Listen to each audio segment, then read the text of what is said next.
Halo, Assalamualaikum warahmatullahi wabarakatuh. Perkenalkan, nama saya Yunia Safitri dari Prodi PGSD Universitas Lampung. Kali ini saya akan membahas sedikit tentang hak asasi manusia atau HAM, yang kalau kata lebih kerennya itu human right. Nah, teman-teman kita pahami dulu ya arti dari HAM itu sendiri.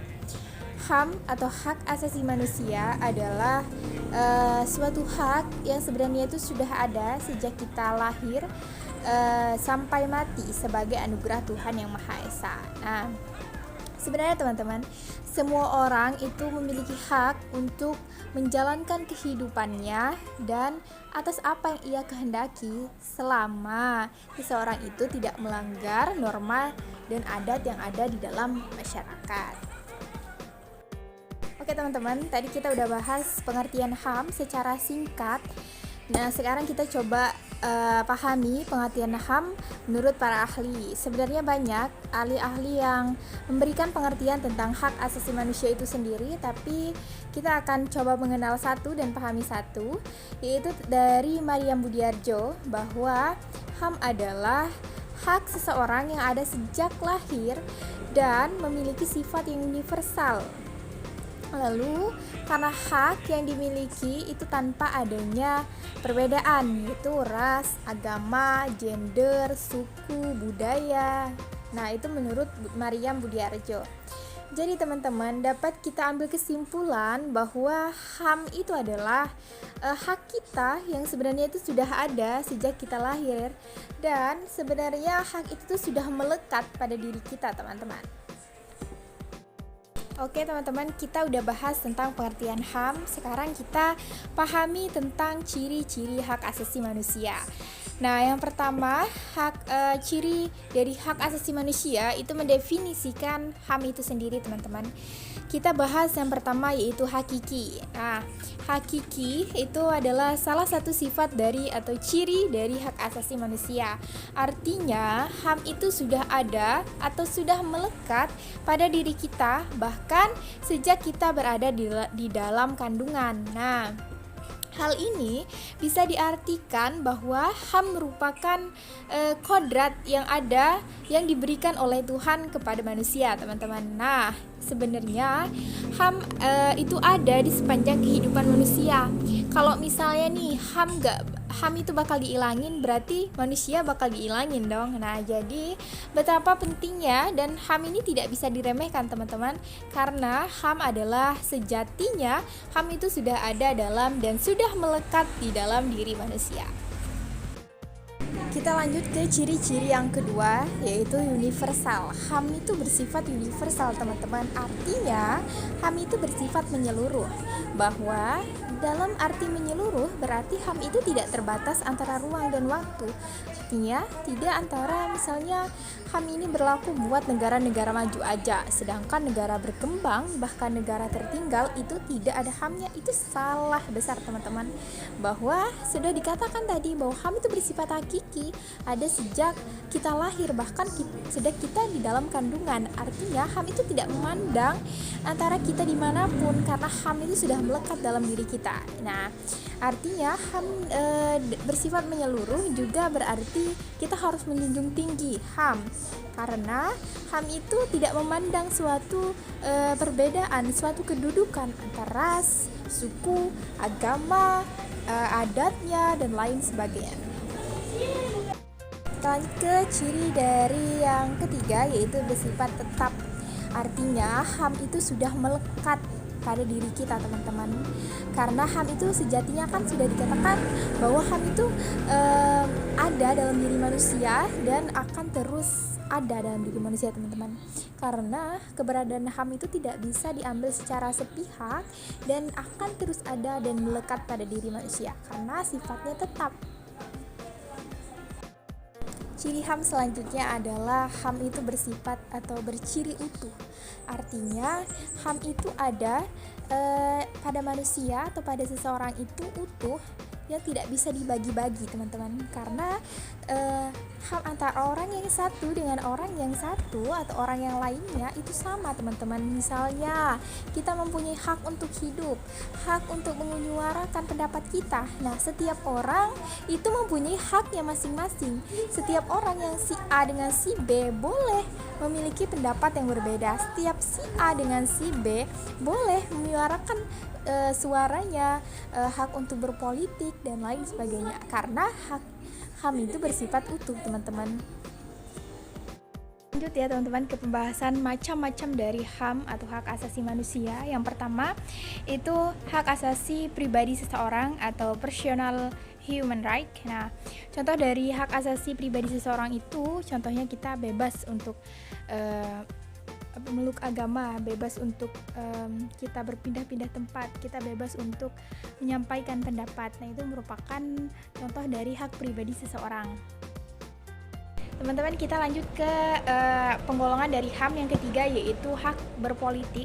Artinya kita di sini bebas untuk mencalonkan diri menjadi seorang kepala desa misalnya, menjadi RT misalnya. Kita di sini berhak untuk memilih dan dipilih. Nah, itu merupakan contoh dari hak berpolitik dalam lingkupnya itu politik. Lanjut ke tiga, yaitu hak asasi peradilan. Artinya kita di sini mempunyai hak yang sama untuk diadili, hak yang sama di depan hukum, karena sejatinya kita ini adalah negara hukum Indonesia, teman-teman. Jadi kita mempunyai hak yang sama antara yang kaya atau si miskin. Kita itu mempunyai hak yang sama di dalam peradilan. Selanjutnya yang keempat itu hak asasi sosial budaya. Artinya kita di sini bebas, teman-teman, untuk memilih pendidikan, karena sejatinya manusia adalah masyarakat sosial. Kita adalah masyarakat sosial yang tidak bisa berdiri sendiri. Kita memerlukan kerjasama dan lain sebagainya dengan orang lain. Jadi kita mempunyai hak untuk memilih pendidikan, mengembangkan bakat dan minat kita. Nah, itu merupakan contoh dari hak asasi sosial budaya. Selanjutnya adalah hak asasi hukum legal. Artinya kita itu sama seperti yang saya katakan tadi, kita tuh sama di depan hukum, karena negara kita negara hukum. Kita berhak untuk mendapatkan pembelaan, berhak mendapatkan hak kita dalam peradilan di Indonesia, teman-teman. Terakhir yaitu hak asasi ekonomi. Artinya di sini kita berhak, teman-teman. Kita boleh untuk berjualan, kita boleh untuk membeli, itu merupakan hak kita. Kita boleh untuk tidak membeli suatu barang, itu boleh, karena itu merupakan suatu hak kita untuk tidak membeli. Nah, seperti itu, teman-teman.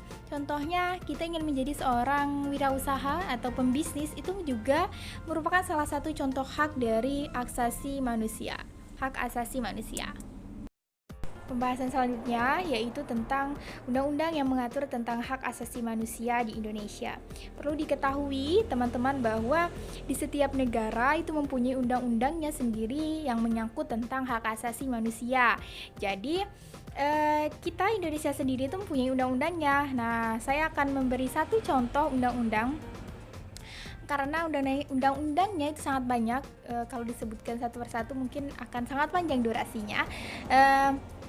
Bahkan nanti saya akan kasih referensi di akhir video mungkin, atau kalian bisa cari di internet, teman-teman, itu sangat banyak sekali. Nah, saya akan menyebutkan satu, yaitu pada pasal 28A yang menyangkut tentang hak untuk hidup, teman-teman. Nah, dapat diambil kesimpulan bahwa kita manusia itu mempunyai hak hidup, bahwa kita nggak bisa tiba-tiba kita disuruh misalnya kita dibunuh oleh seseorang atau mempunyai musuh gitu. Nah, itu tuh ada undang-undangnya, teman-teman, gitu. Kita tuh punya hak untuk hidup di dunia ini. Teman-teman, kita ke pembahasan selanjutnya tentang pelanggaran HAM atau pelanggaran hak asasi manusia. Kita pahami artinya dahulu. Secara umum, pelanggaran HAM adalah segala tindakan atau sebuah tindakan pelanggaran yang dilakukan oleh aparat negara atau individu maupun institusi lainnya terhadap hak asasi individu atau orang lain tanpa adanya suatu alasan yang rasional sebagai pijakan dari tindakan tersebut. Nah, itu merupakan pengertian pelanggaran HAM secara umum, teman-teman. Kita bahas pengertiannya menurut Undang-Undang Dasar. Nah, Menurut Undang-Undang Dasar bahwa pelanggaran hak asasi manusia merupakan sebuah atau setiap perbuatan dari seseorang atau kelompok termasuk aparat hukum baik disengaja maupun tidak disengaja atau kelalaian yang secara hukum mengurangi, menghalangi, dan mencabut hak asasi manusia seseorang atau kelompok yang dijamin oleh undang-undang. Kita lanjut ke pembahasan tentang jenis dari pelanggaran HAM. Itu ada dua, yaitu pelanggaran HAM berat dan pelanggaran HAM ringan. Pelanggaran HAM berat itu contohnya pembunuhan secara massal, terus ada melakukan berbagai bentuk penyiksaan. Itu merupakan suatu contoh dari pelanggaran hak asasi manusia dalam bentuk yang berat. Selanjutnya itu pelanggaran HAM ringan seperti penyiksaan, melakukan penyiksaan, penghinaan secara verbal, melakukan segala bentuk kekerasan fisik juga merupakan suatu contoh dari pelanggaran HAM ringan. Supaya kita bisa lebih paham lagi teman-teman, kita ambil contoh pelanggaran HAM yang ada di sekitar lingkungan kita. Contohnya nih, teman-teman di sekolah ada temennya yang bully temennya, atau yang lebih berkuasa membuli yang lebih rendah, itu juga merupakan suatu pelanggaran HAM teman-teman.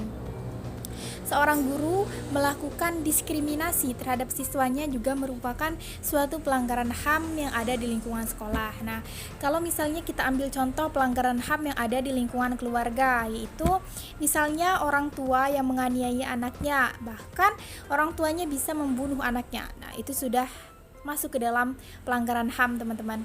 Nah, terus ada contoh lain seperti orang tua memaksakan kehendak kepada anaknya. Nah, itu juga merupakan suatu pelanggaran HAM. Oke teman-teman, tadi adalah pembahasan sedikit tentang konsep dasar hak asasi manusia. Dapat diambil kesimpulan bahwa sejatinya kita adalah makhluk sosial, makhluk yang ada di bumi. Sudah sejatinya dan sudah seharusnya kita menjunjung tinggi perbedaan tanpa membeda-bedakan kasta, kedudukan, ataupun status sosial, bahwa sejatinya kita adalah sama. Nah, oleh karena itu sudah seharusnya hilangkanlah bully-bulian, hilangkanlah penyiksaan, dan hilangkanlah semua sisi negatif yang bisa memisahkan kita semua, karena teruslah junjung suatu persatuan dalam diri kita. Semoga materi tadi merupakan materi yang bermanfaat dan bisa membuka pikiran kita untuk tidak lagi adanya penyiksaan ataupun hal semacamnya. Semoga bermanfaat.